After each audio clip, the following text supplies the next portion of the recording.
Granite Peak ski area in Wisconsin is a larger for the Midwest ski resort with an elevation of 1,942 feet, a vertical drop of 700 feet, which is really good, 225 skiable acres, and on average they get 75 inches of snow a season. So once again, it's going to be hard to find a powder day in the Midwest, but if you get one, you're lucky. And today we are reviewing Granite Peak. This is our resort review series where we go to a ski resort, we absolutely rip it, re-shred it, we explore it, we see what it has to offer, then we come back here and we're gonna give it a score from 0 to 100. Now the way we're gonna get that score is by going through 10 categories. Each category getting a score from 0 to 10. 0 is not applicable, meaning they don't have it at all. 1 is terrible, 5 is average, and 10 is best in the world. Now these are the rules we play by. This is how we're gonna rank a ski resort. It's just how it's gonna be. But at the end of the video, I'm gonna give it a score from 0 to 100, but really the most important thing is I'm gonna tell you who this resort is for. Now the first category, lift prices. How expensive is it to come ride at Granite Peak? And at $109 for the day, that's pretty up there for the Midwest. Once again, this is one of the bigger resorts in the Midwest, so I can see why they can charge the higher end price for the Midwest. But $109, that's pushing it, you know, that's kind of Colorado prices for a ski resort. So because of that, I give them a 4 for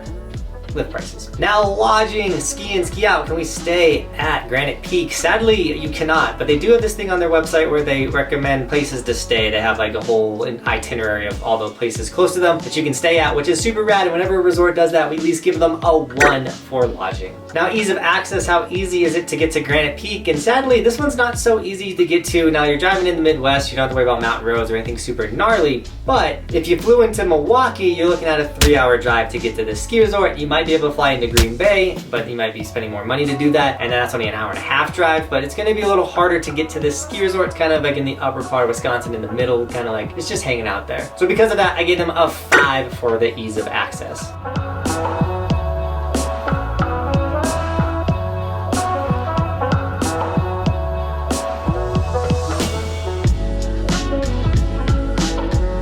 Now before we continue, if you're wondering why I wrote this resort or you want to see any other ski resort that I have written, make sure you go check out resortskimaps.com. This website has every ski resort in the United States and all of the green snowboarders, other places we have been to, so you can check out and see if I've gone to your ski resort yet. If the person is still red, that means we haven't been there yet and we're coming your way, and you can check out our schedule to see if we're coming your way this season. But Resort Ski Maps is literally one of the funnest, coolest resort interactive maps for everything skiing and snowboarding. I use it to plan all of my ski vacations, so check out resortskimaps.com, linked in the description.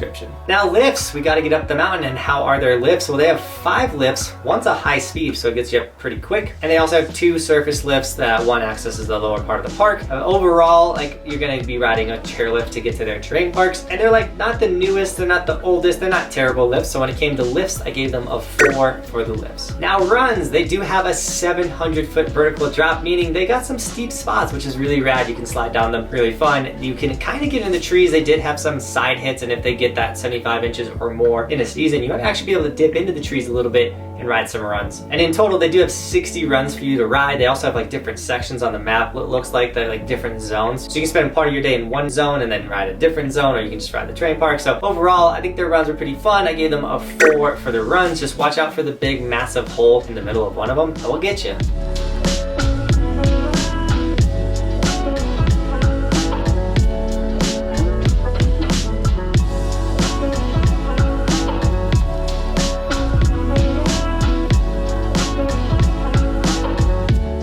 Now terrain park, how sick are their parks? Well, this is actually why we came and rode Granite Peak, because we were like, they have a great park. Everyone tells us their park is insane, and it wasn't bad. We actually showed up early in the year, so we didn't get all full-blown park that they have, but what they did have was dope. They had 2 large jumps that we had a great time on, really quality features, like new features, like thicker rails, like stuff that you would find in Colorado. So overall, like, their park was rad, and once again, we showed up early. We didn't get their end of season park, so I'm sure it gets a lot better. So when it came to parks, I gave them a 5 for the parks. Also, the jumps were money. They weren't like the weird Midwest jumps that you run into.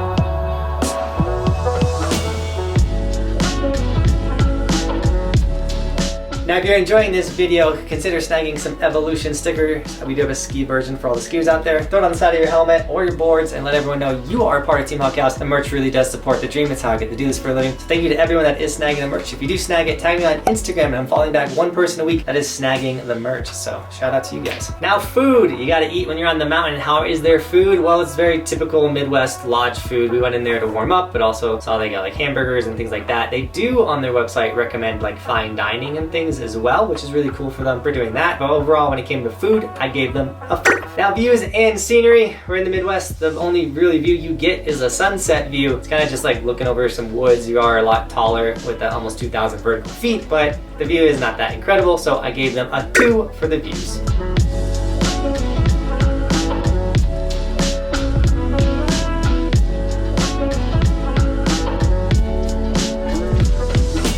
Now employees, we cover employees because an employee can make or break your day on the mountain. You can have an employee who like goes above and beyond, make sure your skis are perfect for you, your snowboard's in the right spot, everything like that. Or you can have an employee that doesn't care and just rushes you, gives you boots that are way too big, a board that doesn't fit you, and you have a bad day on the mountain because your gear's not fitting you. That's why we cover employees, because I've had an experience with an employee at Keystone that ruined my day, could have ruined someone's vacation. You can check that video out right there. So that's why we cover employees. And at Granite Peak, I don't even remember seeing an employee. They got the little gate things that let you in. I really don't, like, other than when we got our tickets, like I don't remember seeing another person. So I give them a 5 for employees because they didn't make or break or do anything. So I don't have an answer on that, but if you guys want to fill in the comments, let us know how employees are at Granite Peak. That'd be huge. Now the last category, the would I go back factor, because if I won't go back to a ski resort, why would I recommend it to you guys? And when it came to Granite Peak, I want to go back. I want to see the terrain park in its final form. I think that'd be a really fun time. So I gave him a 4 on the would I go back. Most Midwest ski resorts don't call me back, but this one, I'm interested. I'd go back. I'll go check it out.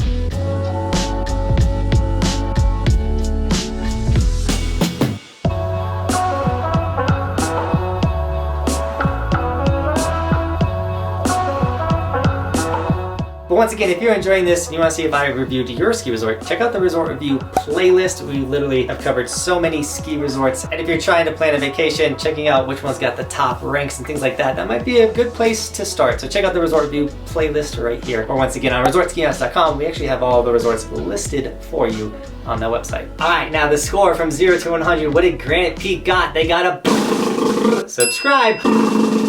A 39, which I thought would be a little higher for like, this is like a premier, one of the best resorts in Wisconsin. Only getting 39, I don't know. It didn't really stand out, I guess, as much as I thought it did. But who is this resort for? This is definitely for the intermediate. I mean, obviously if you're a beginner, they're gonna have terrain for you, but if you're an intermediate rider in the Midwest, this is a great resort for you, or someone in Texas that's looking for a cheaper trip, they want to travel somewhere. This is a great one because they got the steep sections. You can kind of really get used to steeper runs before heading to like Colorado or California and getting those really steep runs. So that's really nice. And obviously if you're a park rat, you want to get better at park riding, you can come to this resort. Like if you're gonna fly to Colorado and only ride park, maybe come to this resort and only ride park and you'll have a great time. But with that, Team Buckhouse, thank you so much for shredding with me today. And as always, thanks for watching. Keep evolving. We'll see you guys tomorrow in the video. It's daily on this channel. We do stuff like this daily.